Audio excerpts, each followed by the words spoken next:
世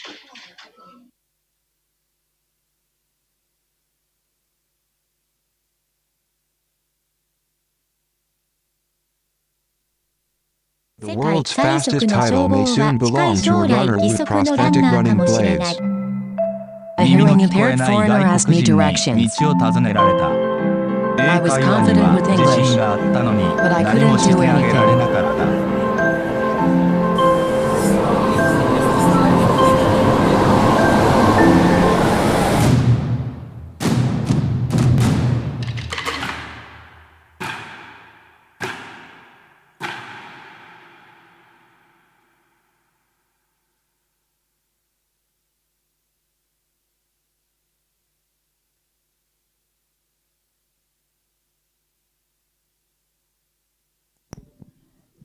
2020年渋谷超福祉の日常を体験しよう展4日目を迎えました。皆さんおはようございます。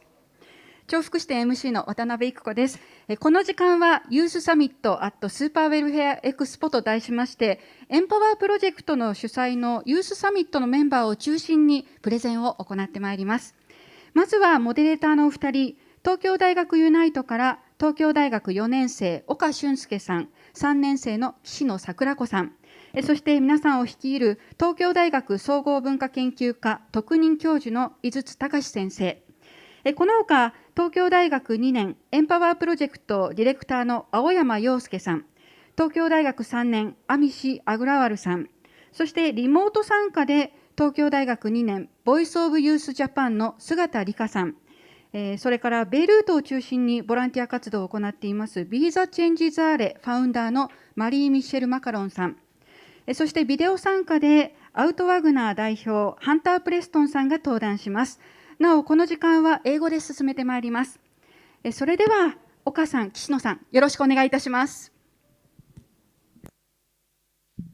Good morning or good afternoon, hello, whatever it is for all of our online viewers today. Welcome to the Youth Summit at Super Welfare Expo 2020, live from Shibuya Hikarie. My name is Shunsuke Oka, alongside with Sakurako Kishino, and we'll be moderating today's session. Let us briefly introduce ourselves. I'm currently a senior student at the University of Tokyo, studying urban environment and water systems, and I'm also a member of the University of Tokyo Unite. Hi everyone, my name is Sakurako Kishino, a junior student at the University of Tokyo's School of Integrated Health Sciences. I am a former representative of the student organization, the University of Tokyo Unite. My hobby is writing stories for children, and I like talking with people and being inspired. Therefore, I am really excited about moderating this summit today. So today is the fourth day of the Super Welfare Expo, and also our second day here. We were live on Wednesday. Yes. But how have you been enjoying this session so far? Yeah, wonderful. I saw many wonderful exhibits and touched and actually used them. And I was really surprised by the power of technology and felt hope for the bright future. And yes, really excited. And actually, through this event, my impression towards the world welfare changed. I once thought that welfare meant to provide support to those in need, but it was more than this. It actually aims to make things easier and accessible for everyone, as well as brighten up everyone's daily lives. Yeah, and I also realized that when people with passion get together and spread their ideas, they can create something amazing. Yeah, I was moved by human power. Oh yeah. How about you, Shunsuke? What's your impression? Well, I love the concept of this super welfare and how they incorporate cool, or I guess you call them kawaii recently. I love that word. But and also the latest technologies, and to overcome any sort of social or mental barrier that may lie in our daily lives today. And I actually had the chance to see some of the exhibits right in front of us today, earlier. And I was amazed by how they developed the technologies, but like how they have they put focus into these small things, and they actually have a really big outcome. And if you have a chance, we'll be the Super Welfare Expo has its Instagram live, and maybe you can check that out to see what is actually right in front of us. Yep. So, yeah. What is your impressions towards this summit today? How are you? Yes, creativity and accumulation of small ideas brings innovation. And actually, today in this summit, creative youth get together and exchange ideas with each other. So, okay, let us begin with a brief introduction on this summit. Youth Summit at Super Welfare Expo. Youth voices and actions toward building a more inclusive world.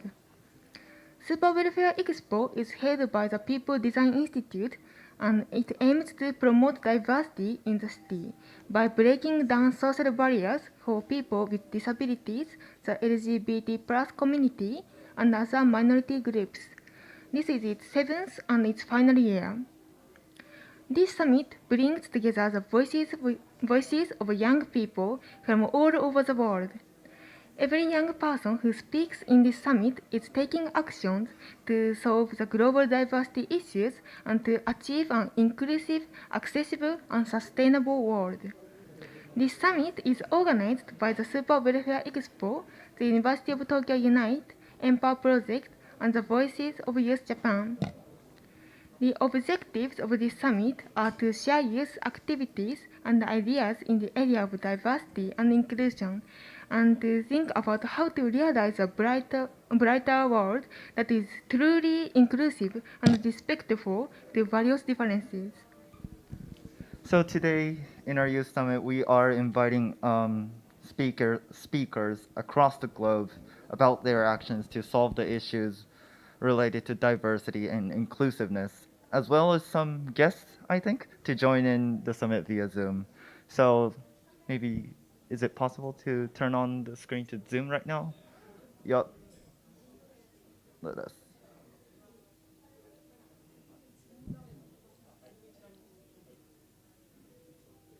Yup. So maybe you can wave to us. Hi. Am I facing the right way? I don't know, but can you give us a wave? Yup. Thank you. I guess everyone's doing well. We're going to talk to everyone who's up here right now later in this session. And also, we are expecting a little Q&A or discussion session at the end to ask us or the speakers about anything that you might be interested in the session.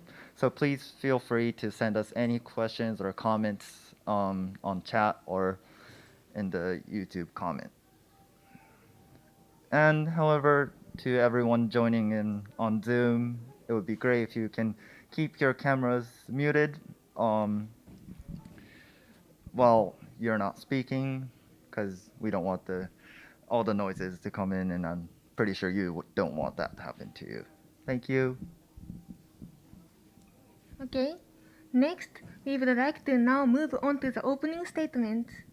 Today, we have Professor Takashi Izutsu from UNITAO, the University of Tokyo Global Forum on Diversity, Disability, and Inclusion to open the stage for the Youth Summit.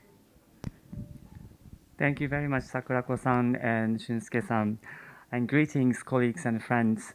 It is my great honor to address at the very important Youth Summit on behalf of the United Nations Institute for Training and Research, UNITAR, and the University of Tokyo COMEX Global Forum on Diversity, Disability, and Inclusion. I would like to thank Mr. Shinji Sudo, the chairman of the People Design Institute and the organizer of this Super Welfare Expo, and also Mr. Satoshi Iyama, the founding director of the EMPOWEWR Project, for having this great opportunity to learn from young leaders around the world.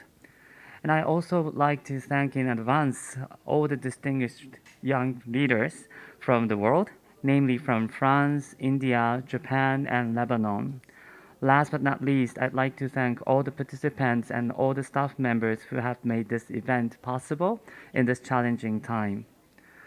The global, regional, and local communities tend to have overlooked the important contributions, ideas, and capabilities of young people, but that is such a huge loss of lots of things. First of all young people constitute as much as 25% of the world's population.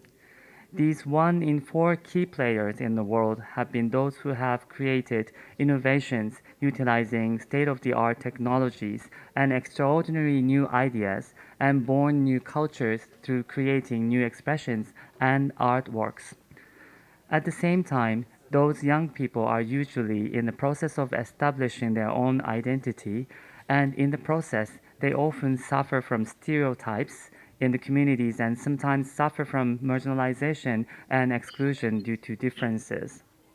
As a result, suicide has been a leading cause of death among young people. Suicide has been the top cause of death, especially among young women in some countries and regions. In other words, the world tends to see the differences as threats, and that kind of views have adversely affected young people. However, younger generations have been proving that is wrong and differences are value rather than threats. In this advanced world with advanced information science and technologies, AI and machines can take care of mass production, efficiency, and productivity. In such a world, what are left among human beings as assets are individual differences, emotions, bonds with other people, and expressions of arts and culture that are unique to human and could not be replicated by technology easily. Actually, we are already living in such a diverse world through it, though it might not be always visible. For instance, 15% of the world's population live with disabilities. 12% of the population are older persons. Among almost 5% of the global communities are indigenous people with their unique cultures, while about 4% are migrants. And in Japan, a survey indicates about 9% of us are LGBTI. And I myself have a lot of differences, which constitute me. However, we tend to feel differences probably from the ancient survival measure. If we detect any differences, we tend to be cautious. For example, it might apply to today's event too. Actually, I was feeling a bit uneasy to be the only older person among these talented young leaders today. And young panelists might also have felt a bit nervous since one older guy was in the list. But when we had a rehearsal yesterday and started to have some dialogues among us and come to know each other a little more, I was much relieved and come to want to be with them longer and to know more about them. And I started to feel I might be able to bring a unique perspective based on my uniqueness, which in this case, longer years of my life and some experiences. So differences and not knowing each other can often make us fear at the beginning, but through knowing each other little by little, we come to know differences are always there in each one of us, and those differences make the world interesting, creative, and always evolving. I might not be good at something, but others might be able to help me thanks to differences. Likewise, LGBTI colleagues might be able to bring great new perspectives, just like young people with disabilities and young migrants can share their unique experiences and ideas. For example, an esteemed composer of the film Godzilla, Mr. Akira Ifukube, stated, his music was vastly influenced by Ainu music and culture in Hokkaido, so without their indigenous and beautiful culture, there might not be Godzilla as it is now. There are many brilliant actions by young people in the world based on such differences. For example, the UN Youth Envoy has been playing a key role in bringing various youth voices into the UN global discussions. They bring important perspectives which might not be brought up by adults. And the Voices of Youth, an online platform run by young people, has been working with UNICEF to connect various youth with special attention to accessibility and safe environment for all youth including marginalized youth, beyond geographical differences and distance. The EMPOWEWR Project has been active in representing young people and promoting new culture of mutual support, utilizing differences at the various UN and other global conferences, and inspiring ambassadors, diplomats, and global policymakers. And there are millions of such wonderful initiatives by young people in the world. These actions have indeed changed the world for better direction. To further these wonderful initiatives, I believe we need a twin track approach. First, we need to address various barriers against differences. Arbitrary categorization of people based on stereotypes is one of them.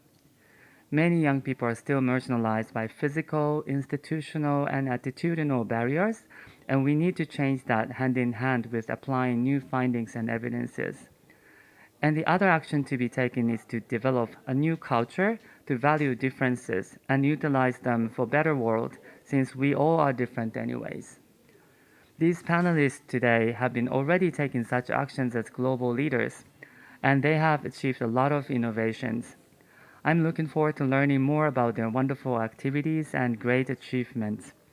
I'm wishing the Youth Summit will provide a platform for interaction among all of us to start mutual learning and collaboration among youth and beyond generations, borders, and sectors, and utilizing differences as a value, and to bear further innovation and cultural change through the interaction. Thank you very much. Thank you very much for your wonderful statements, Professor Izutsu. I strongly agree with how the differences are really important in our lives right now, and I think that it is the differences that makes each one of us very special and also unique.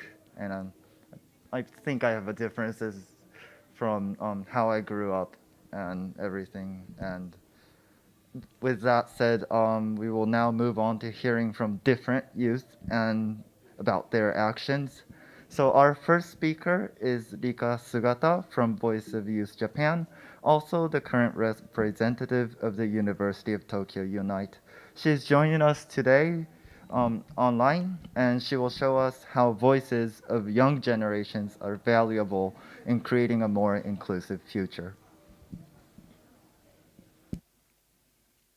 So, hello everyone. Thank you very much, Shunsuke and Sakurako, for your very kind introduction. And I would like to thank People Design Institute and many other partners for giving me such a great opportunity. It's a great pleasure to share our activities with other young panelists here today. So these days, many youth around the world are actively expressing their opinions and engaging in various activities which are aiming at promoting inclusion and diversity. As the international community has recognized the importance of listening to the youth, their voices and actions have influenced global and local decision-making processes. However, do such voices always represent real feelings of many young people? In fact, there is a large number of youth whose voices easily go unheard. Particularly in Japan, many youth might be too shy to express their true feelings, but they might have different and interesting opinions. Unfortunately, however, most decisions seem to be made under the influence of big voices. As a result, voices of marginalized youth tend to be left behind, even though each voice does matter. So, based on such awareness, we launched an online platform, the Voices of Youth Japan. So the VOYJ was launched in 2018 when the UNICEF Executive Director, Ms. Henrietta Fore, visited Japan. And one of the most unique and remarkable points of VOYJ is that it is run by university students in partnership with UNICEF Tokyo office and the Japan Committee for UNICEF. So WYJ is an online community for young people all over Japan to exchange ideas with other youth from various backgrounds, to understand others' viewpoints and connect with youth beyond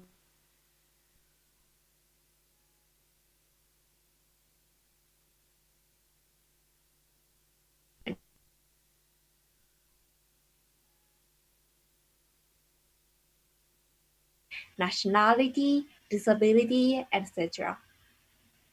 So far, WYJ achieved marked success in mobilizing more than 200 voices of youth from various backgrounds. The youth has been expressing themselves in a variety of forms such as articles, photos, and fairy tales. The contents are also diversified from global issues just like peace and security to very personal hobby, such as their favorite music, arts, or whatever they're into. Since each post is visually and emotionally attractive, both youth and adults have paid much attention to our online community. In fact, we have got more than 10,000 views after 2 years. So in order to involve the marginalized youth beyond geographical barriers, the WYJ runs a project called the Voices of Youth Japan blog relay for the purpose of mobilizing voices from different prefectures, including those in very rural areas. This project utilizes a relay style so that we can collect one voice from every prefecture and each youth can communicate with other youth from at least one different region in Japan. So far, voices from 25 prefectures were posted out of 47. The potential of our platform has increased even more under the COVID-19 situation. From March to May, when most schools were closed and we all were required to stay home in Japan, many youth felt isolated and their interaction with fellow students or new friends was very limited. Through these experiences, we all have come to realize the importance of communication much stronger than before. So under this unprecedented situation, the WYJ have published special articles on how to respond to the pandemic for young people, since much of the information from the government or media are intended for adults, older persons, or children. In addition, youth themselves shared how they were trying to overcome these challenging times with each other. And WYJ also hosted the first online events so that those from various parts of Japan can be linked up with other youth safely in this difficult situation. And in this event, about 30 youth from different parts of Japan get virtually together to share their experiences during the quarantine and their ideas about how to build back better. Moreover, we hosted several online forums in collaboration with the UNICEF, UNITAR, UNFPA, and many other partners. And in those forums, young people worldwide in the area of diversity and inclusion of marginalized populations share their voices and actions under the influence of COVID-19 pandemic.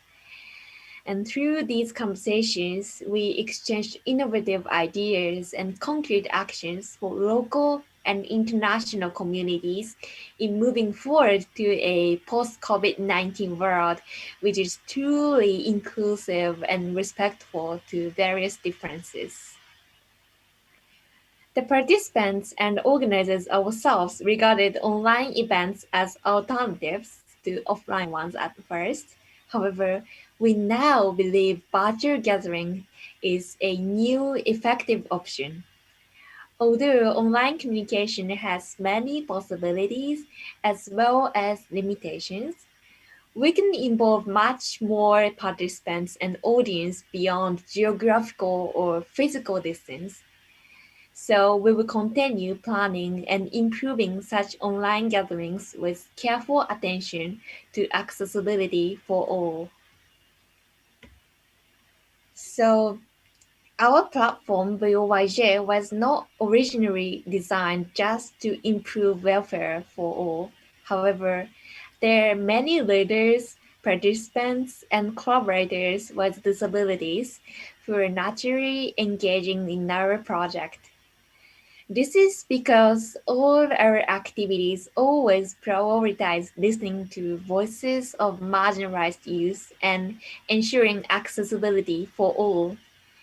We hope VOYJ would become a part of the new super welfare culture that everyone can take diversity for granted and any difference can truly be valued.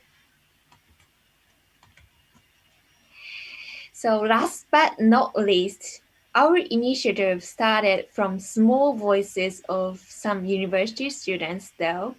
Many youth, adults, and those working with the union agencies have gradually understood our concept and gathered together to make VOYJ widely known to the public or to the marginalized youth. Hence, I would like to highlight that small voices and hopes can be powerful and valuable enough to achieve a better future that we want. Dear youth, do you have any chance to express yourself freely? Do you have any place where you can exchange your ideas with someone of your age? No matter how small your voice is, it does not determine the importance of your ideas. Your voice counts. Each and every one of your ideas does matter, regardless of its volume. So, share your ideas with us, and together let us create a better world that is truly inclusive for all.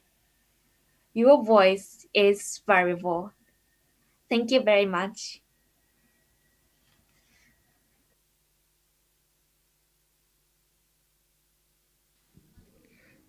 Thank you very much for sharing your actions, Rika. Yes, I strongly agree that small voices are valuable enough, you mentioned, and I was really impressed by the powerful message for youth. Thank you again. So next, we have Amish Agrawal from India, currently studying at the University of Tokyo, to tell us why and how we should be young activists. Please. Thank you, Sakurako. And thank you, Rika. Your message was very powerful. So, good morning. My name is Amishi. I'm 20 years old and I'm from India. I'm going to start my third year soon at the University of Tokyo. And before sharing anything about what kind of work I try to do, I want to talk more about why I do it. Next slide, please. If I go into the details of my emotions, I think I'll spend all of my speaking time just explaining them. So instead, I'll just read a small poem that really motivates me. Just for some context, this poem was written in Nazi Germany. So it reads, "First, they came for the communists, and I did not speak out, because I was not a communist. Then they came for the socialists, and I did not speak out, because I was not a socialist. Then they came for trade unionists, and I did not speak out, because I was not a trade unionist. Then they came for the Jews, and I did not speak out because I was not a Jew. Then they came for me, and there was no one left to speak for me." When I read this poem, I'm reminded of this curious world that we live in, where we constantly deny the interconnectedness of our lives. We seem to think that if a problem existed in the past, if it might exist in the future, if it impacts somebody else, or if it's happening somewhere else, then it's not our responsibility to act. But this couldn't be further from the truth, because these very problems are more our problems than those problems that directly impact us. And this is not just because tomorrow these problems could impact us, but also because our lives are interconnected in ways that science is yet to prove. We may have drawn borders, chosen different languages, and chosen to follow different religions. But none of this can stop a flow of ideas. None of this can stop the greenhouse gases that one country emits, from causing storms in nations across a whole sea. And I don't need to speak the same language as you for my heart to hurt if I see you suffer and cry. In fact, I believe that it's easier to speak out and it's easier to stand up when you're not the one being oppressed. This poem is thus what drives me to be an activist and why I think all of us should be an activist. As youth living in 2020, we're the makers and shakers of a world driven by technology. And our activism is inevitably connected to technology and innovation. In fact, I think technology and innovation are buzzwords in 2020. Every leader, big and small, says that you need innovation to make our social goals a reality. But tech and innovation are also scary words because they're not magical solutions to all our problems. Depending on how they're used, they can either improve or worsen the social issues. Next slide, please. This brings me to the second thing that I wanted to talk about today. How can we be activists? Very simple. First things first. Discussions about any and every social issue point to a problem in the education system. We say that different curriculums do not give importance to the histories and futures which are problematic. As a youth activist, I think the first thing all of us should do is to take our education in our own hands. It's not just about reading newspapers and keeping up to date with the news anymore. It's more about exploring the internet, looking at movies, listening to music, reading books, doing whatever you're interested to find out about the different issues in the world. Just to give you a quick example, in the last 4 months, I gave myself 4 topics that I studied. I began with the oil spills in Nigeria. I moved on to studying the Tibet-China issue, and then this related to the issues in Xinjiang, Hong Kong, and Taiwan. In the 3rd month, I studied the issues of sustainability policies in Tokyo. And in the 4th month, I moved on to studying governance gaps for the LGBTQIA+ community in Tokyo. And all of this is intensely rewarding, not only because you learn so much, but I could also use all this knowledge in my classroom discussions and in final essays that I wrote. Next slide, please. As we take charge of our own education, I think the second step is the innovative use of technology. Because as cool as being able to make an app or to make a website sounds, I don't think everybody can do it. And I don't think everybody needs to. I think what we really need to do is to innovatively use the existing technology instead of simply thinking about building new technology. So again, I'll try to give a personal example. So I teach kids English, and those kids, just like any other kids, love listening to stories. So in every class, we read one story and then use the story to explore relevant grammar concepts. But what I do here is that in these storybooks, I swap the names of girls and boys and men and women. So it's the girl who comes back home from playing football. It's the boy who's sometimes cleaning the house while the sister is out playing. It's the father who's cooking the meals for the family. And it's the mother who goes to an office to do a job. I don't say anything about this to the students when they're reading it. But at the end of reading it, they express some discomfort or they look surprised. So I asked them, why do you think you're surprised? Would it have made more sense if it was the other way around? And then by having this kind of a discussion, we're able to explore our own internalized biases. We're able to see how much we just assume these gender roles to be natural. So in the beginning, when I had this idea of swapping the names, I thought I need to learn how to make my own online storybooks. I thought I need to learn how to animate. But then I realized that I could just use a simple PDF editor and change the names of the people in the stories. I saved my time, I saved the students' time, and I was able to use my skills, which are different from the skills of an animator, to impact the children in an equally unique manner. And I think all of us have similar skills that we can use. If we don't focus on our incapacities or on our lack of abilities and focus instead on what we have, there's a lot that we can do by innovatively using technology. And the third and final power of tech for us as youth that I have identified is, of course, the open window for collaboration.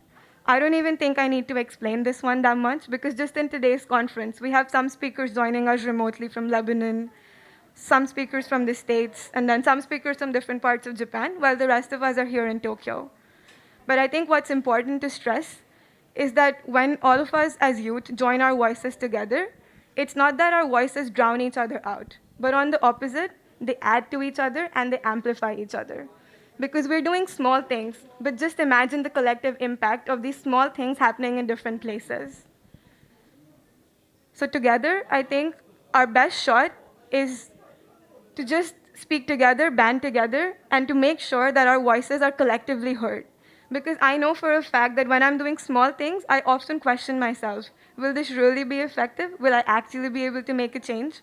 But then I look around at other people, like the panelists here today, and I realize that if all of us keep doing what we're doing, and we keep trusting each other and working together, sharing ideas, then there's an actual opportunity for change. Next slide, please. So finally, in the end, I'll quickly talk about the role that I try to play as a youth activist. Since I began university, I've realized that my passions lie in two fields: fighting gender inequality and climate change. So recently, I joined the board of directors for two NGOs. The first one of them is called Climatch. It's headquartered in Canada, and we work for climate literacy, climate research, and climate justice with a specific focus in Cameroon. The second NGO is called EMPOWEWR International, and here I serve as the Director of Research and Advocacy. As the name suggests, we focus on gender equality. A recent project that we did is called El Tendedero, which stands for the clothesline in Spanish. If you Google El Tendedero Tokyo, you'll be able to read personal accounts of people from all over Tokyo and different parts of the world of gender-based violence and sexual harassment. Even for me, as an organizer of this project, reading personal accounts of such systemic issues in a supposedly safe and urban environment like Tokyo was a chilling experience. Thinking about Tokyo, I realized I've spent 2 years in Tokyo at this point, and in these 2 years, I've realized that Tokyo is a very unique and a very curious place. And one of the areas where I identified Tokyo could perhaps make a big contribution to the global efforts for sustainability was reducing its consumption of fast fashion. And so since the beginning of 2020, I've also been working on a project to reduce the consumption of fast fashion, along with some other friends from the University of Tokyo. I think earlier I mentioned that I teach kids. So these kids are underprivileged kids in rural parts of Eastern India.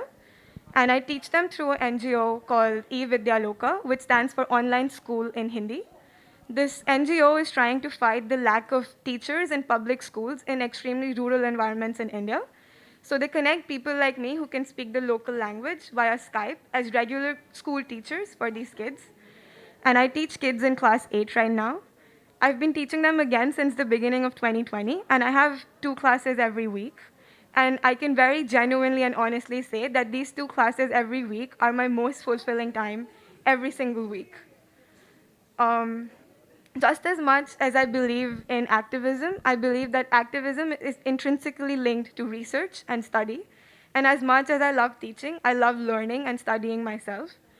And specifically, my interests lie in international law, and more specifically, international human rights law, international humanitarian law, and environmental law. These interests translated into serving as the editor for the University of Tokyo International Law Training and Research Hub, where I'm also a co-founding member. And along with the other members and under the mentorship of our professor, Professor Aikihara Hunt, we're also doing research for the UN Office on Human Rights for very good on-ground practices during COVID-19 in Asian countries. I also serve as an intern at the Global Peacebuilding Association of Japan. And the reason I do so is because I get to be a rapporteur for various events and conferences that they organize. And I think that making myself write reports about events that I attend actually allows me to organize my thoughts after the event ends. It allows me to practice a very pertinent skill, which I think is effective communication. In fact, I think effective communication is what ties activism and research together. And it also allows me to pursue my hobby, which is writing. And finally, talking about writing brings me to my most exciting current involvement, which is being on the editorial team for a magazine called the Kumaba Times, which is an English language magazine published at the University of Tokyo itself.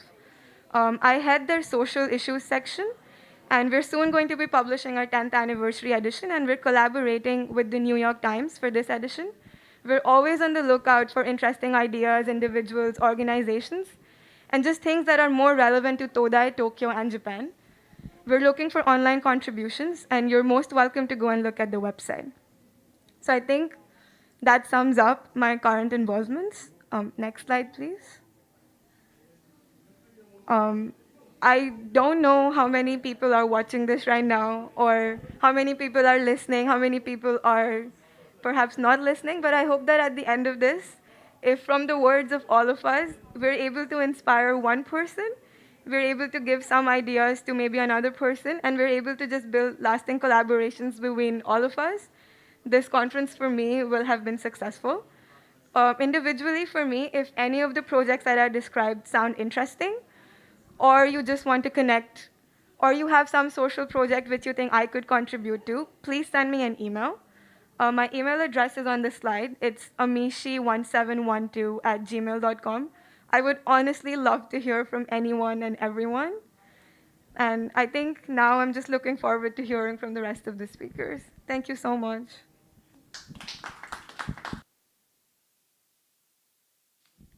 Thank you very much for your powerful presentation, Amishi. Yeah, I agree that you have mentioned important points, education, the use of technology. And yeah, I was really impressed by the powerful messages for you. Thank you very much.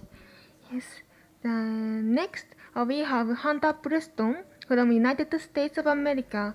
They are studying at Wagner College and are the president of Out Wagner, a LGBTQIA+ organization. Hunter cannot attend today, but sent us a video recording in order to share their activities and thoughts. The title is Queer People Are Still Fighting Every Day. Queer People Are Still Fighting Every Day Across the World.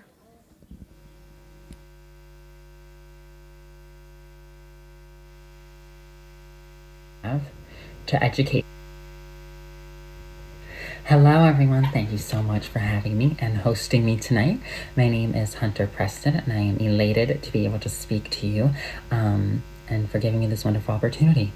I have to give specific and special thank yous. Before I start, I must say thank you to the Youth Summit for having this wonderful event and opportunity for giving people part of my generation a place to speak and let us be heard, and acknowledging and recognizing all of our contributions.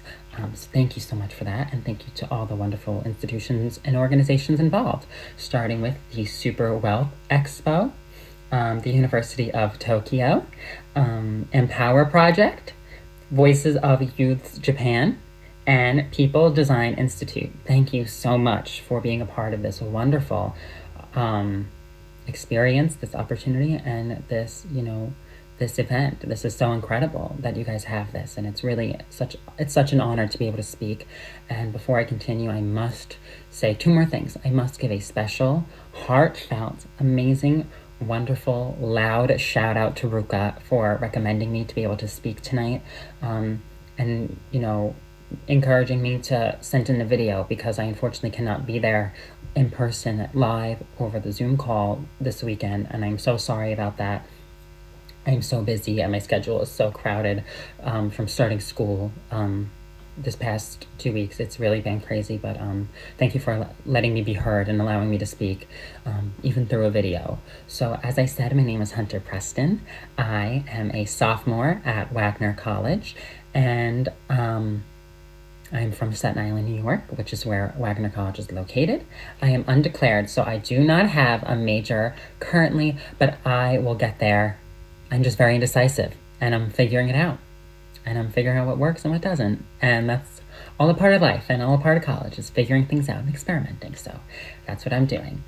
And I am the president of Wagner College's very own Out Wagner. Out Wagner is the club I am the president of. Out Wagner was started last year, so it's fairly a new organization. It's only a year old. And what we do and what we are committed to doing, what really we set out to do, is to create a very safe, welcoming, encouraging, supportive environment, celebrating people of the LGBTQIA+ community on our campus. Allies are also welcomed as well, and people willing to lend a hand to our community. Really, that's what we aim to do, and that's what we are trying to encourage other people to do. We're trying to spread awareness and knowledge on our campus, all while creating this wonderful environment. Really, just to go over how the club meetings go, everyone is free to come. There is no, set number of people that we could have. There's, no restrictions. We are more than happy to have anyone who wants to come as long as we have the space for it. And so before, the whole pandemic occurred, we were running our meetings, meeting in person once a week, an hour a week, during the evenings. And we would just meet, and we would have the executive board and our, regular attendees come, and we would really just talk, really just get to know each other and really understand each other. Because we had a lot of people coming to the clubs that, weren't out yet. Weren't out to their families, their friends at home or on campus, or even out to themselves. And what we really wanted people to know is that it's okay to figure yourself out. It's okay to, identify yourself in your own way, and not feeling like you have to identify yourself based on, how your family identifies, how your friends identify. And we really are committed to spreading knowledge on our campus and using whatever position that we have to educate people. And that's the only two things that we really are committed to doing, is creating a safe, wonderful environment and educating people. And everything else that comes along with it is, it's just all the exciting things, it's the little nitty-gritties. So really how our meetings go, like I said, people come once a week, and we start off by asking everyone's, name, what their pronouns are, and that's really it. And a lot of people, sometimes choose to say how they identify, and we're more than happy to hear it. A lot of people sometimes aren't comfortable enough to say how they identify. They're not sure how they identify, and so that's why we don't force anyone or ask anyone, hey, what are you? We really want it to be a very free and more of an organic, natural experience rather than something contrived. So that's really how we go about it. We do also have an alumni organization titled Out Wagner, which is who we really are connected to the most. And Out Wagner is not only a student group on campus, but it's also an alumni group. And a lot of networking happens. So we have a lot of alumni that come to sometimes our events, that sometimes they host their own events, and we are invited to those as well. And really, it's very calming to know that we have an alumni that we could reach out to who are LGBTQA+, who are, very well respected in, the business world, in the theater world, in the medical field. We have all these people from different majors and different businesses and careers that we could reach out to and say, hey, I'm a part of Al Wagner, I just graduated, or I'm a sophomore, I'm a junior, I'm a freshman, and I'm looking to get into that business. Can you tell me what routes to take? How do I go about it? How, is it a safe field for me? Will I be accepted? Will people judge me? All those things. And it's very nice to know that we have that. And, it's not just alumni that, graduated last year 5 years ago. It's alumni that graduated last year, 5 years ago, but also alumni that graduated 10, 15, 20, 30 years ago. And so it's really great that we have them as our role models, and that we could all learn from each other, and that we could all continue sticking together. Because we really want to build a very strong, prominent family and community on our campus. And as we go out into into the world, our business world, our careers, we want to make sure that everyone, is accepted, is welcomed, and that we can support each other and help each other in times of need. Because that is so important to have each other, to have a familial atmosphere. Really, the thing I was most interested in joining this is because when I was younger, like most queer youths, I was bullied, I was harassed, I was accosted, I was assaulted, and people were not very nice. They didn't want to accept my differences. They didn't like the way I walked, they liked the way I spoke, they liked the way I dressed, like the music that I was watching, the TV shows, the people I idolized. They didn't get it. And because they didn't get it, instead of, wanting to sit down and understand me, they would judge me, they would ridicule me, they would hate me. And, it happened often at school, in public places, and it was really humiliating and really hard for such a long time. And I think it definitely traumatized me in my childhood, as a lot of queer people would say, being out so young. I came out 11 years old. Being out so young, it's really hard. It's really, really hard.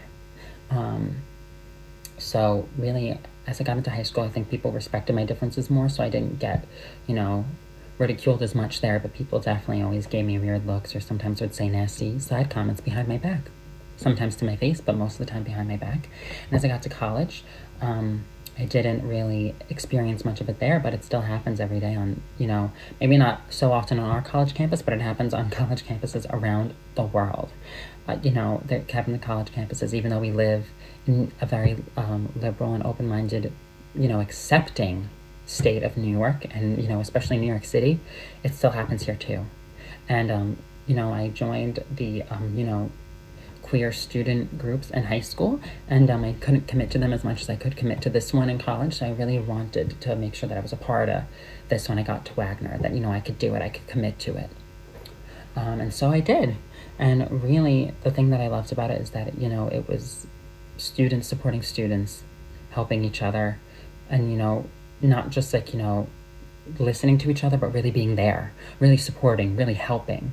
That was the most important thing that I saw, and I loved how we were educating people, how we weren't just being pushed to the side, how we were just more of a group that was underground and unknown, that we were a group that was loud, proud, we were queer, we're here, get used to it, and that we were promoting education, knowledge, understanding, and we were offering resources to educate people who didn't understand us. And we weren't groups that were aiming just to be tolerated. We're not a group, we don't want toleration, we want acceptance. We want people to validate us and see us, and treat us equally, just as you would the next student. We want to be, respected. These basic human decencies that, a lot of people, a part of the queer community, don't get. And, it's a luxury sometimes when you walk into a building and people don't judge you, they don't ridicule you, they don't hurt you based on your identity. And that was really it. And so once I, went to my first meeting, I was sold. I was like, wow, I really have to be a part of this. I really have to help them in any way that I can. And then luckily I've been a part of the e-board since my very first semester. And that's how, and it's really supportive. We're all learning together how we could better ourselves as a club, as an executive board, as, just our presence on campus. And some keywords and concepts that we used along the way is just, equality. Really, I know it sounds very basic, we promoting equality, promoting education, promoting acceptance, but it's really what we do. It's really our main goal, is that we want everyone to feel supported, welcomed, accepted, and we want everyone to learn from one another, learn. And that's what we were doing this past summer during Pride Month, since we couldn't celebrate, the Pride March, as we usually do in New York City in June. We wanted to educate people. So every day we had an identity of the day, and we were highlighting all the wonderful, beautiful identities that are under our rainbow. We were highlighting, gay, lesbian, bisexual, bigender, agender, transgender, asexual. We were really wanted to highlight and validate people, and that's all that we could have asked for. And the world, what kind of world do you want to realize? Really, the only thing I could ever ask for is for people to accept queer people. That's it. Not just see us as, sort of like an outlaw of society. I want us to be respected, because even though, on the law, queer people are supposed to be equal, supposed to be treated equal, there's a lot of people that do not, utilize the laws. There's a lot of people that break the laws. There's a lot of people that try to find loopholes within the laws to exclude us, to hurt us, to ridicule us. And it's really hurtful. A lot of people don't realize the Stonewall riots, are the gay liberation movement. It hasn't been going on for a very long time. Queer people every day are fighting for their lives, for their rights, not just in America, but across the world. And it's crazy. And really what I'm trying to do is not aim for, just queer people to be accepted, but for everyone, a part of our community to be accepted. I want people who are disabled in our communities, the people of color in our community, everyone to really be accepted. And I want to support other groups and other movements that are still fighting for their equality, like Black Lives Matter. That's really what I would like to do, and I would like to see a world that doesn't hurt people based on who they are and who they were born as. I would like to see a world that treats people fairly and doesn't hurt people, that, doesn't shoot someone based on the color of their skin, doesn't kill someone because they're trans. I want to live in a world where I can feel safe, where my queer brothers and sisters can feel safe. The people of color within the community, people of color outside of the community feel safe. People who are disabled in our community feel safe. That's all I'm ever asking for from the world, is to accept us, to love us, to respect us, and to keep us safe. And please don't hurt us, because we are people just like you. Thank you so much for giving me this opportunity. I cannot be more grateful and thankful. And I hope that my words helped inspire someone. And I want to say thank you to all the other students and other people of my generation speaking tonight. Stay true to your beliefs, stay true to your initiatives, and keep fighting the good fight. Thank you so much.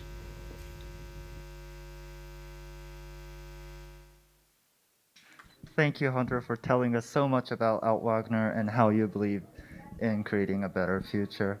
And I wish that someday we can meet in person, just like it was before the pandemic, and talk about various things. Next up is Michel Macaron, joining us today live from Lebanon. Thank you very much in the first place for joining us very early in the morning.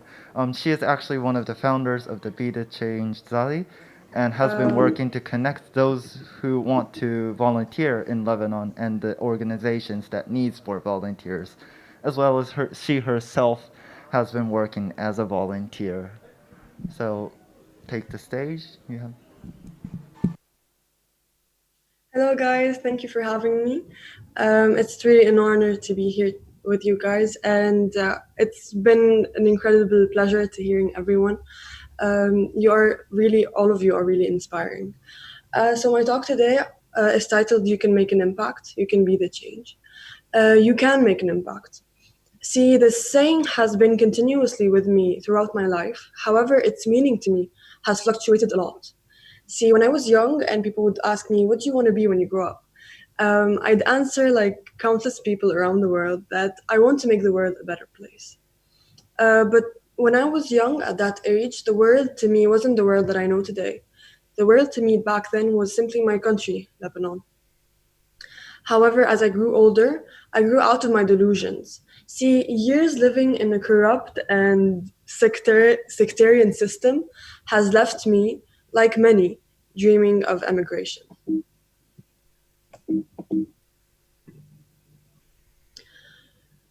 At many points, it really did feel like the only solution, and time again, I dreamt of packing my bag and leaving everything behind.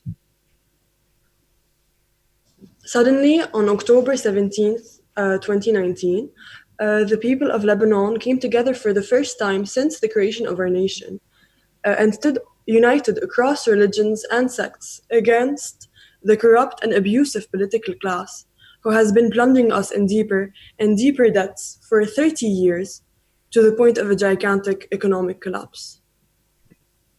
See, the Lebanese people have been struggling for around a decade, with the GDP constantly plunging and until chaos. Massive inflation and unprecedented unemployment rates. The unemployment rates right now in Lebanon are bordering 46%.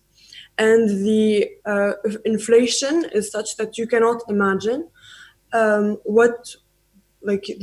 amount of money that was worth $1 before was 1.5 thousand Lebanese lira. Nowadays it's 8, so it's more than 300% inflation, and still ongoing. However, it may be seen that in such a situation, it's really hard to keep hope. But as long as you have the hope, you have the power to create good. The Lebanese revolution really lifted our spirits everywhere and reminded us why we still are here and why we haven't left yet. It's because we still love our country and we aren't ready to give up our hope just yet. The Lebanese revolution has been ongoing since its start in 17th October 2019. It has been ongoing now for 323 days. And we're still trying to fight the corruption that has been with us since 30 years ago and more. This little hope that the revolution gave us led to creating this project, which I'm going to talk about today, which is Be the Change. This project was born around 3 months ago. It's very new. It's basically, I created a platform with a bunch of my friends, an online platform that would link the volunteers and the different NGOs. Since, as you may have understood, because of the gigantic economic crisis, you may understand that there is a big need right now in Lebanon for volunteering and for community service projects that will help the vulnerable people, because the government is nowhere to be seen. And therefore, there's a big need to be able to link these NGOs and these initiatives to volunteers around Lebanon that are enthusiastic in helping them bring their visions to life. Be the Change was basically a WhatsApp group. We wanted something quick because there was a really big tension and pressure on us to be able to produce something really fast because of the needs that our society was facing. It was a WhatsApp group open to everyone in our city, which is Zahle. Lots of volunteers joined in. Nowadays, we have more than around 300 volunteers. And basically what we did was we contacted NGOs in the region and we offered them to contact us basically whenever they needed any volunteers to help them carry out their vision. Instead of just sending out messages or reaching out to people only they knew. Now they reach out to us, they send us exactly the details of the event, we relay that information onto the group, and we send a Google link for people to sign up, and that way we can link both volunteers and NGOs together and help them ease their work.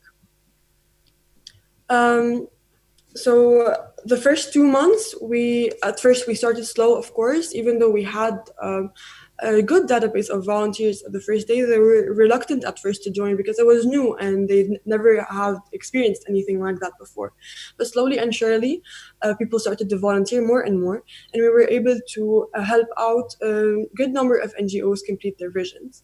First of all, we helped out an NGO called La Maison de la Vierge des Pauvres in Zahle. They basically collect food for the needy and package them in boxes and donate them to a number of families who are known to be in need in our region. Another project we did was we helped distribute hot meals to families.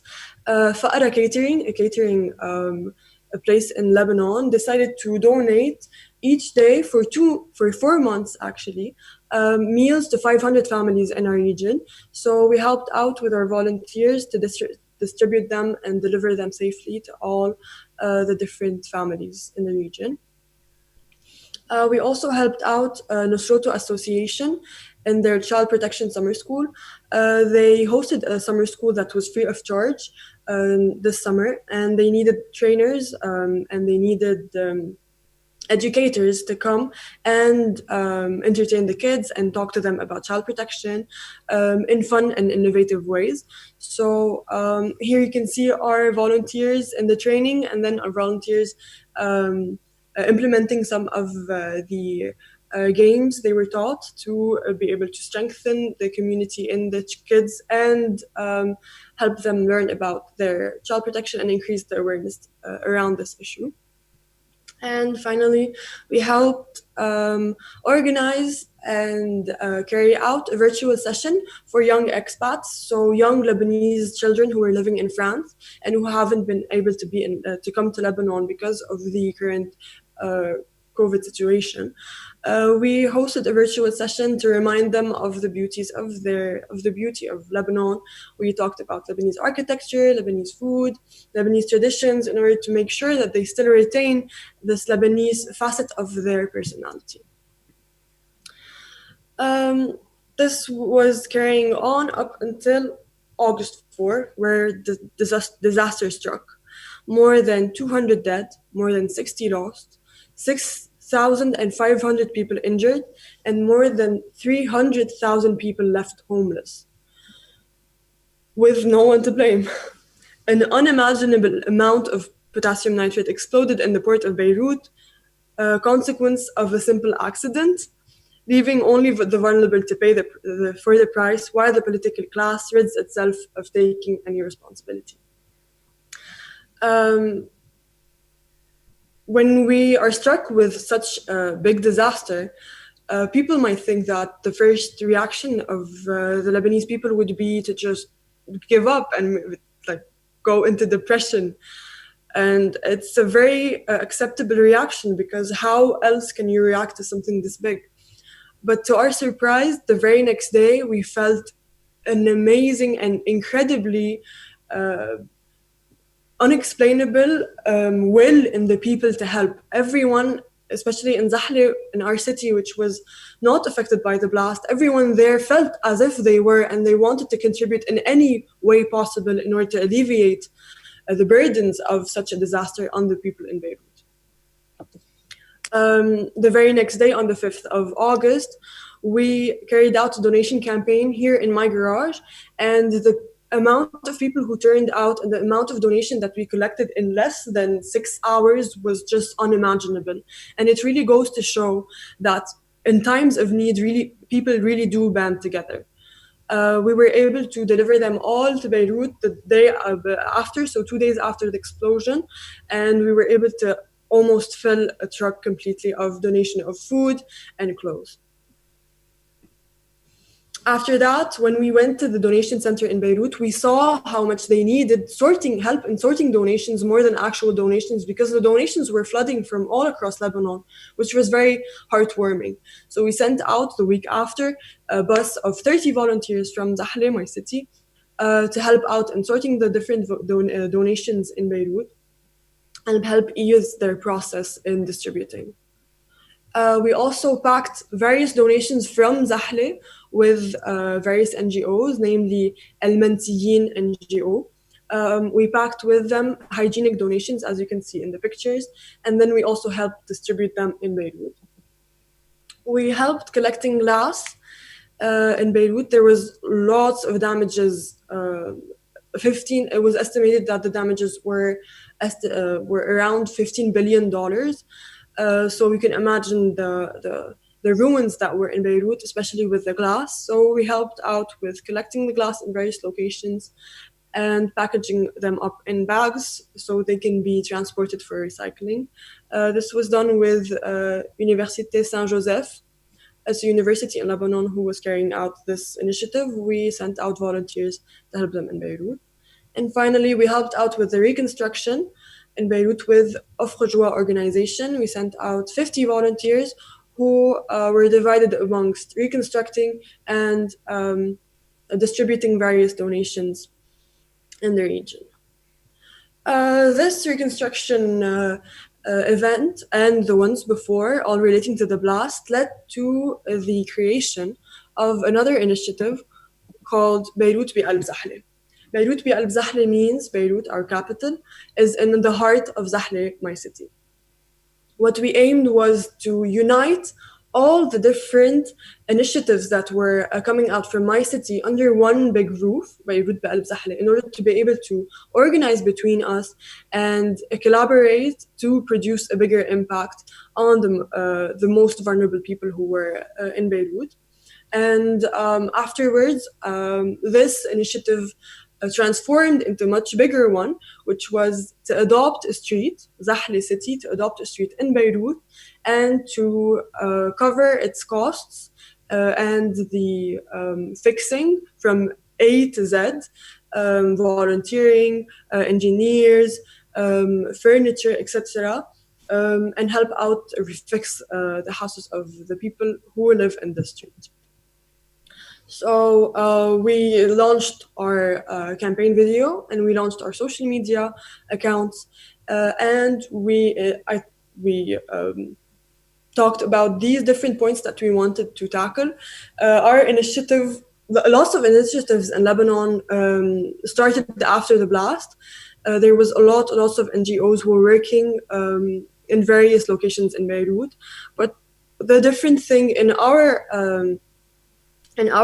initiative was that we wanted any person we wanted to simultaneously help out the people who were affected by the blast in Beirut, but also help out our city. Because of the economic crisis, we said lots of people were left unemployed. So we wanted to employ them in the reconstructions in Beirut. So we wanted to employ engineers, carpenters, architects, paintings, designers, etc. from our city in order to help us in this initiative. We started by selecting a street in Beirut, which was exactly 1 kilometer away from the site of the blast, which was on the port of Beirut. Here you can see an image of the street. And then we started with the assessment with a professional engineering firm from Zahle. We went to Beirut, sent out volunteers, and assessed house after house. There were 75 houses on the street, exactly what they needed, the costs that were the estimated costs, the volunteers needed, etc. Of course, then we called out for volunteers using Be the Change platform. We sent out forms for people to fill, and we're conducting a training tomorrow. So this initiative is still very much ongoing and still mainly in the starting points of it.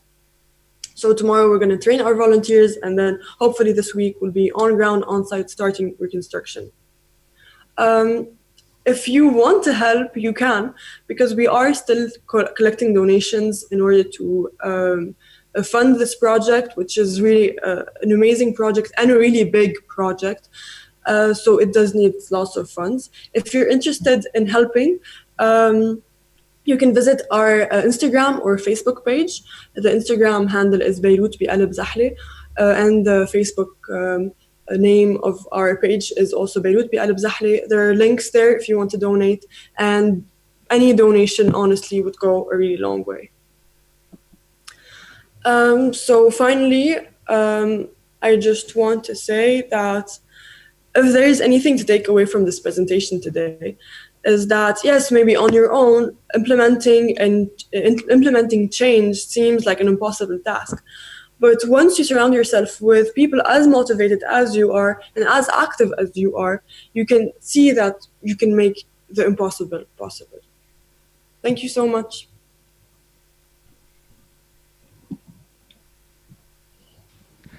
Thank you very much, Michel. I know that from the news that Lebanon is actually facing quite a difficult time right now, and I've been looking ways to support the people there, and it would be great if our viewers can give them a little help as well.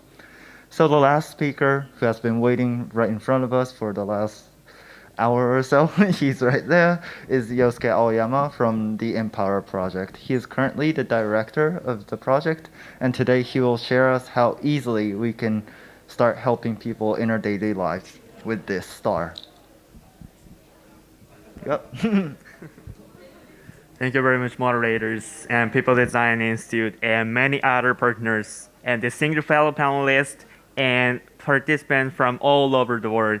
My name is Yosuke Aoyama, the sophomore of the University of Tokyo. I'm in charge of the director of the EMPOWEWR Project. Today, I would like to introduce our project and talk about some action points toward building a more inclusive world. First of all, let me introduce what the EMPOWEWR Project is. Next, please. And this is the logo of the EMPOWEWR Project. And next, please. Okay, the EMPOWEWR Project, which aims at making each and everyone be a supporter for those who need support. This project is based on the SDG target 10.2 to empower and promote inclusion of all. We developed the Magenta Star logo, through which anyone can show his or her willingness to support others. We call it coming out by supporters. Next, please. In Japan, we tend to take coming out by those who need support, such as pregnant women, persons with disabilities, and so on. But this project promotes the opposite, coming out by supporters. Coming out by supporters is useful for those who do not hope to disclose their personal identity or conditions, and those who have invisible conditions, such as persons with mental health conditions, and those who are not feeling well, and others. In addition, This will be helpful for those who want to offer support but wondering how to express too. Therefore, Magenta Star is useful for both those who want support and those who want to support. Next slide, please. The EMPOWEWR Project is innovative in its focus on needs of individuals. When we support each other, it doesn't matter what nationality, disability, sexual identity we have.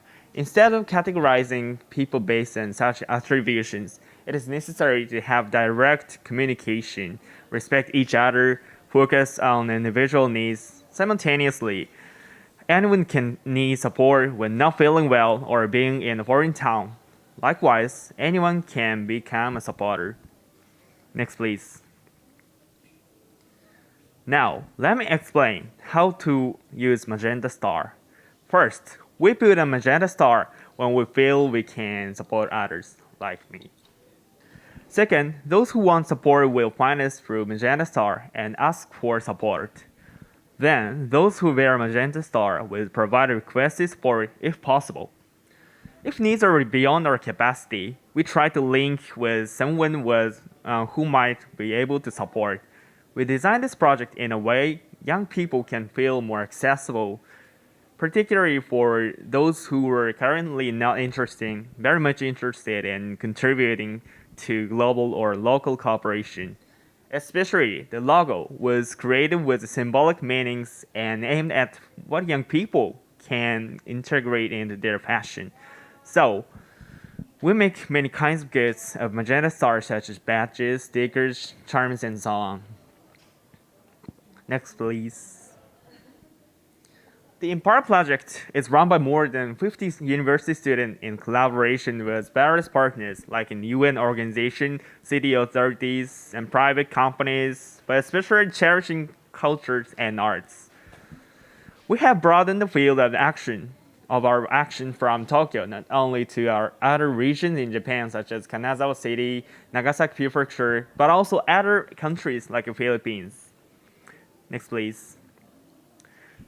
And last but not least, we have had precious chances to take part in Super Welfare Expo in these last 2 years in several ways. Firstly, some of us joined Expo directly as a member of the steering committee. We can coordinate some Expo's contents of it by giving our perspective which was cultivating during our project. Furthermore, we joined and hosted some events mainly related to diversity and inclusion. For example, we organized a workshop and other events for participants of the Expo last year and some symposium this year as well. Finally, we have produced several goods in collaboration with the Super Welfare Expo. The picture at the upper right is a communication chart that anyone can use to show his or her willingness to support others by putting on this. Those who ask for support can communicate their needs to support by pointing out the certain items on this chart with a verbal communication. Magenta Star logo is printed on the back of this chart. In this way, we're running the EMPOWEWR project by collaborating with various actors in order to function as innovative action from the youth. Similar to the concept on the Super Welfare Expo itself, our project aims to pursue a new style of helping each other, which is cooler and more fashionable, instead of something that might be kind of difficult and prudish. We believe that this logo and this way of thinking to support each other can become widespread as an innovative paradigm. As I stated before, whoever hopes to support others indicates with Magenta Star badge, and whoever hopes to support it can easily ask for support. Another person has his or her needs and strengths, and a younger person like me has his or her strengths and needs. If we support each other based on differences, many challenges can be addressed, regardless of age, gender, disability, and so on. And many wear Magenta Star badge and are respecting and supporting each other. Next, please. There are quite a few people who are marginalized, such as immigrants, persons with disabilities, and sexual minority, and so on. However, let us add the rate of these people in this slide. The sum of this rate reaches about 30% in the world. If so, disability or other aspects which cause marginalization should be a character of each person, not a weakness. Additionally, Convention of the Rights of Persons with Disabilities, which was adopted by the UN in 2006, attributes the definition of disability to the society and environment which prevent people from living comfortably, not to the individuals who have some problem with their body or mind. Next, please. We believe it is important to always recognize that marginalization is not an outcome of a failure by those marginalized, but an outcome of social barriers, exclusion by others or their environment. Though differences are not visible in some cases, we all are different. Our society has provided a lot of labels on people related to gender, age, disability, nationality, or race. However, these are just one aspect of us, and they do not define who we are or what we do. Though my best friends and myself are both from the same city and man speak same language, we like different sports, different goals, and we have different dreams. Stereotypic preconceptions based on labels are often incorrect. Regardless of labels or categories, we have individual different strengths and needs. Since we are multifaceted, it is difficult to assume our strengths and needs from outside. Then, what should we do? We can simply ask each other our strengths and needs. Then we can address many of our social barriers and realize inclusion utilizing mutual strengths. That's why we have started the EMPOWEWR Project, and we believe that our action can contribute to a certain essential paradigm shift from position of the youth. In order to build a more inclusive world, remarkable paradigm shifts are required. Next, please.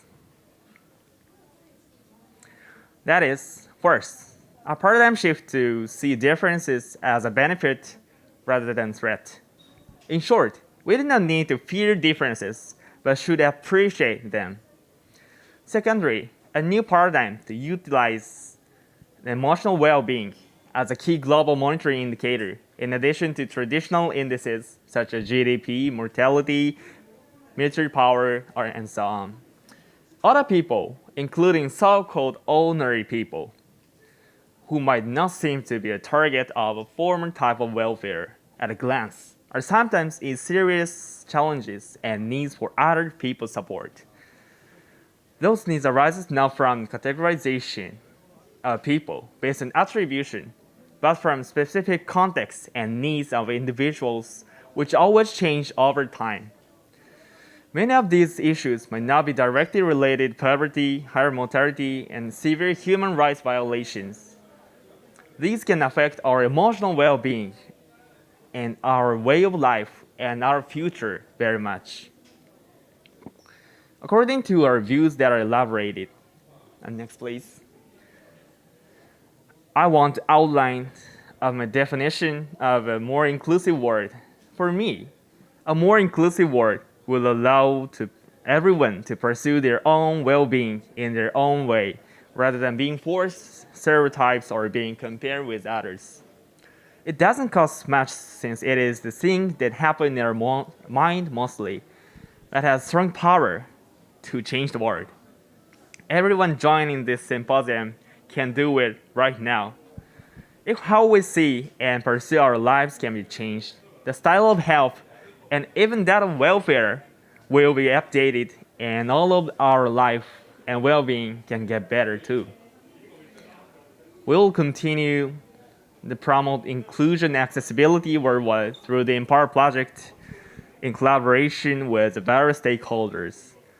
Since everyone is different, mutual support might help fill in each other's gaps. Small support can be big enough, and mutual support can become more fashionable. We hope the EMPOWEWR Project from the youth, which cherishes power of culture, someday become part of the culture itself, and it can function as a key factor for a more inclusive world. Thank you very much.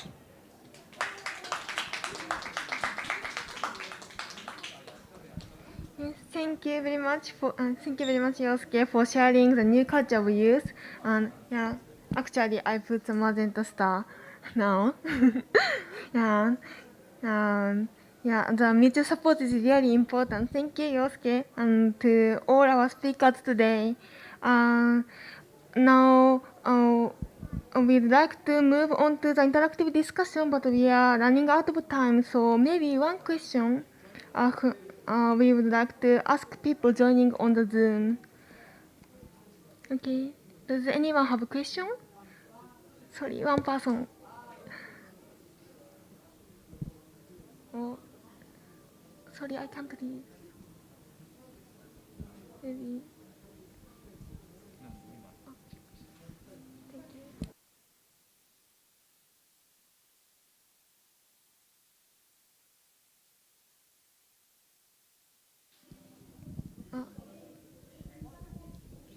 Sorry, we are running out of time, so we move on to the closing remarks. So please.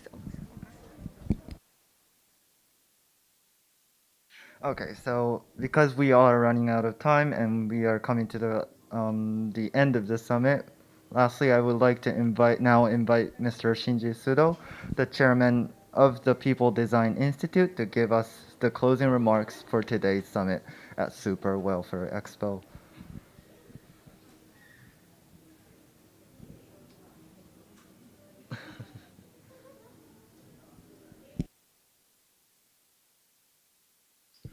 Well, thank you very much from each part of the world. So I think more important your discussion time instead of my comments, isn't it? Well, so Mali, Lika, still in there? Thank you very much today. How are you? Could you pop their photo on the screen, please? Can you hear me? All right. So I'm Shinji, the organizer of this event. Thank you very, very much today. It is really happy to take your voice, your philosophies, all of new aspects as a younger generations. Again, thank you very much, Professor Izutsu. The world, and tough situation is continue for a while because of COVID-19, but we have a youth power, and we have our technology, and we have our friends have a same passion to change the world more inclusive. So this session is first step to change the opinion and thoughts all over the world. So I want to continue to hold a meeting such like this. Yes. So thank you for today. Oh, thank you. Thank you. Thank you. Well, so anyway, we knew many answers on the book in a school. Is it true? Maybe there are more new answers on the world. You can find it. It's your turn. Super welfare players, welcome to join us. Let's continue to design the world together. Of course, we will try more as one person on the earth. And then one father of this disabled son. Thank you very much. See you later, guys. Thank you. Bye-bye. Thank you.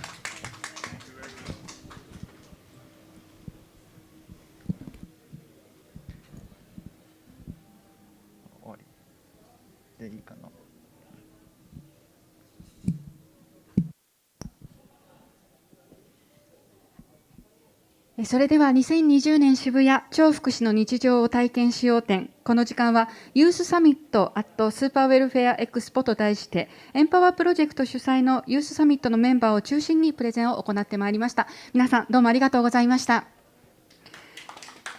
超福祉展を主催するピープルデザイン研究所が提案するコミュニケーションチャームにエンパワープロジェクトのマゼンダスターを掲示したコラボバージョンがあります。こちらコミュニケーションチャームとマゼンダスターはどちらも自分が協力したいという気持ちを声に出すより簡単に伝えることができるアイテムです。このチャームをつけている人が増えていくと、自分が困った時でも周りを見渡すだけでたくさんの人の協力したい気持ちを感じることができるようになります。ちょっとそんな世の中素敵だと思いませんか？超福祉展のオフィシャルオンラインショップではエンパワープロジェクトのコラボバージョンのほか、さまざまなカラーバリエーションのチャームを販売しています。オフィシャルオンラインショップは超福祉展公式ホームページからリンクしてますので確認してください。そして今回の動画を含めシンポジウム会場3つのチャンネルで YouTube チャンネルで動画を配信しています。この機会にぜひピープルデザイン研究所のチャンネル登録もお願いいたします。超福祉展、この後午後1時からは超福祉の学校1、障害のある人の学びの場×コミュニティデザインでウェビナー会議を開催してまいります。こちらは事前申し込み制、ライブ配信は行いませんが、後日公開いたしますので、詳細は公式のウェブサイトをご確認ください。そしてこの後のライブ配信は午後3時から子どもの可能性を引き出す教育ツールとギガスクール構想についてお届けしてまいります。この後も引き続き超福祉展でお楽しみください。ご参加ありがとうございました。